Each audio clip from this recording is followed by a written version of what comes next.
નખત્રાણા તાલુકાના નાના કાદિયા ગામે ગ્રામ પંચાયત દ્વારા દબાણ દૂર કરવા બહાને ગરીબ લોકોને નોટિસ પાઠવીને હેરાન પરેશાન કરવામાં આવે છે। ઇન્દિરા આવાસના 5 જેટલા મકાનોને વર્ષો થઈ ગયા। કાયદેસરના મકાન હોવા છતાંય ગ્રામ પંચાયત વહીવટી તલાટી દ્વારા અને તંત્ર દ્વારા નોટિસ પાઠવી અને જે લોકો રોજે રોજ કમાવીને ખાવાવાળા ગરીબ લોકોને તલાટી દ્વારા નોટિસ પાઠવી હેરાન અને પરેશાન કરવામાં આવી રહ્યા છે। નાના કાદિયામાં સીમતળ, ગામતળ અને ગૌચરમાં અનેક દબાણ હોવા છતાં તંત્ર અને તલાટી દ્વારા ફક્ત 8 લોકોને જ નોટિસ પાઠવીને માનસિક ત્રાસ આપવામાં આવે છે।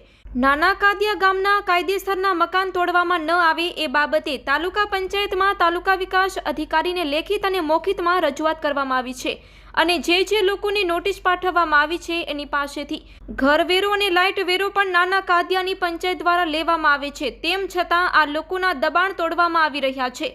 તો વહેલી તકે આ ગરીબ લોકોને ન્યાય મળે એવી નાના કાદિયાના ગામ લોકોની માંગ ઉઠી છે અને આ બાબતે કચ્છના લડાયક અને જાગૃત નાગરિક મયુર મહેશ્વરી અને નાનજીભાઈ કે મહેશ્વરી તેમજ રવાપર ગામના જાગૃત નાગરિક હાસમભાઈ થોડિયાએ ગામની મુલાકાત લઈને પરિસ્થિતિ જાણીને સરકારને તટસ્થ તપાસ કરવાની માંગ કરી હતી અને જે પ્રાથમિક સુવિધાઓની જરૂર છે તેને પૂરી પાડવા ગ્રામ પંચાયત તેમજ વહીવટી તંત્ર કામગીરી કરે તેવી માંગ કરવામાં આવી છે। મહેશ્વરી અધ્યક્ષ કચ્છ જિલ્લા આંતરરાષ્ટ્રીય ભીમસેના આજ રોજ નખત્રાણા તાલુકાના નાના કાદિયા ગામ મધ્યે જ્યારે આજે આ પરિવારની ગરીબ પરિવારોની જ્યારે મુલાકાત લીધી ત્યારે આ લોકોની જે વેદના સાંભળી અને ખૂબ જ દુઃખ થયું છે। ખરેખર આ લોકોને આપણે જોઈ શકીએ જે પરિસ્થિતિ શું છે।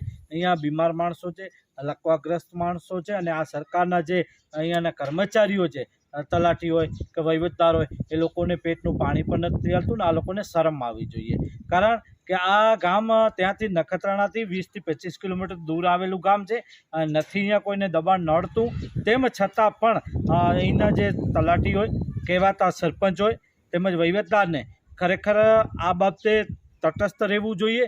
કારણ કે અહીંયા જે 100 ચોરસવારની વાતો કરવામાં આવે છે કે આ લોકોને 100 ચોરસવાર જમીન આપવી છે, પણ ખરેખર પહેલાં તો એ તપાસ કરવામાં આવે કે મોટા કાદિયાની જમીન કેટલી છે અને નાના કાદિયાની જમીન કેટલી છે। નાના કાદિયાની ગ્રામ પંચાયતમાં મોટા કાદિયાના ગ્રામજનોને શું કામ અહીંયા સામેલ કરવામાં આવેલ છે, જે એક બાબત છે। બીજું, અહીંયાની દબાણની વાતો થતી હોય તો પહેલાં તો આ ગામમાં નથી આંગણવાડી, નથી સ્કૂલ, નથી ગટર લાઈન, નથી કોઈ એવો વીજળી આપણે રોડ લાઇટનું કનેક્શન। તેમ છતાં મોટી મોટી વિકાસની વાતો અહીંયા અબડાસાના ધારાસભ્ય કરતા હોય, સરકાર મોટી મોટી વાતો કરતી હોય તો આવી અને આ બાજુ જુઓ। અને અમે તો જ્યારે ત્યાંથી કોટડા જરોદરથી એન્ટર થયા અંદર ત્યારે જોયું તો અહીંયાનો રોડની પણ પરિસ્થિતિ ખરાબ છે। અહીંયાથી કદાચ આરોગ્ય માટે કદાચ કોઈ વ્યવસ્થા નથી, આરોગ્ય માટે કદાચ અહીંયાથી કોઈને પેશન્ટને લઈ જવું હોય ને તો એ મોટી તકલીફ પડે છે। તો રહી વાત, આજે હું ચોખ્ખા શબ્દોમાં કહું છું, ખરેખર આ લોકો સાથે રીતસરનું અન્યાય થાય છે। કદાચ કોઈ પણ વ્યક્તિ 10 કે 15 ફૂટનું દબાણ કર્યું હોય, દબાણ ન કહેવાય। દબાણ આલો રોડ ઉપર, હાઈવે ઉપર મોટા માથાઓ ભાજપના હોય, કોંગ્રેસના હોય કે અન્ય પાર્ટીના નેતાઓ જ્યારે મોટા મોટા દબાણો કરી બેઠા છે એ બાબતે કોઈ બોલવા તૈયાર નથી કે આ લોકો ગરીબ લોકો જ્યારે 10 થી 15 ફૂટનું કદાચ કોઈ દબાણ કર્યું હોય કોઈક વ્યક્તિ, એના માટે બધાને નોટિસો આપવામાં આવેલ છે। જે કાયદેસર આ લોકોને 100 ચોરસવારની જમીન મળેલી છે એ લોકોની મકાનો ઉપર નોટિસો ચોડી ગયા છે। તલાટીને પણ શરમ આવવી જોઈએ, કારણ કે દબાણ તો બધી જગ્યાએ છે। તમને આ ગામ જ કેમ દેખાયું છે ને અહીંયા શું કામ આ લોકો સાથે અન્યાય થાય છે? જે આ નોટિસો જે આપવામાં આવી છે ને એકદમ તદ્દન ખોટી અને એક ગેરકાયદેસર રીતે નોટિસો છે। કારણ કે માપણી કરવામાં આવે પહેલાં કે આપણે અહીંયા ગ્રામ પંચાયતની ગામતળ જમીન કેટલી છે અને સીમતળ કેટલી છે। મેં જોયું કે આ લોકો 15 થી 20 જ મકાનો અહીંયા વસવાટ કરે છે। એના સિવાય જ્યાં દબાણમાં જે લોકો વસે છે ત્યાં અન્ય લોકો જે સભ્ય પહેલાંના હોય તેમજ સરપંચ પોતાનું પણ કેટલું દબાણ છે, પહેલાંના જે સરપંચ છે એની પણ તપાસ કરવામાં આવે।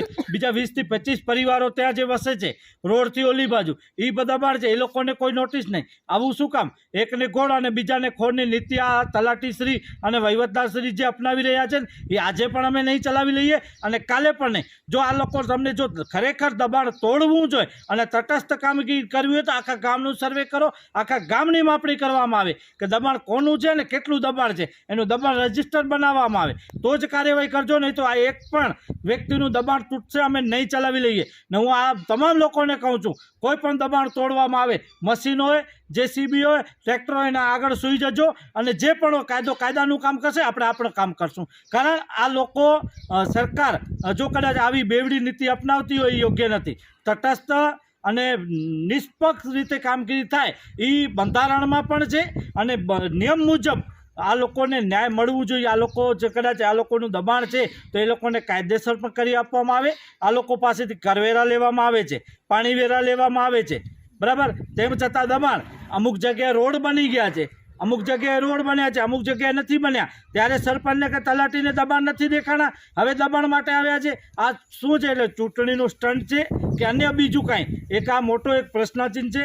તો આ બાબતે મારા માધ્યમથી અને આપના માધ્યમથી પણ કહેવા માગું છું કે આ જે ગરીબ લોકો છે, ચોખ્ખા શબ્દોમાં કહું છું, જો આ લોકો સાથે કાંઈ પણ અન્યાય થયું ને અમે સાખી નહીં લઈએ, જેને જે કરવું હોય. કારણ અમે કદાચ મુન્દ્રાથી અહીંયા સુધી આવતા હોઈએ ને તો અમને મુન્દ્રાથી ગાંધીનગર સુધી જવું પડશે તોય જશું, અને દિલ્હી જવું પડશે કેન્દ્ર સરકાર પાસે તોય જશું. પણ આ લોકો સાથે જે અન્યાય થયો છે એનો અમે ઈંટનો જવાબ પથ્થરથી આપશું. એટલું સરકાર 100% વિચાર વિમર્શ કરે અને આ બાબતે જે પણ કાંઈ થશે સંપૂર્ણ જવાબદારી સરકારની રહેશે, જેની તંત્ર ખાસ નોંધ લે.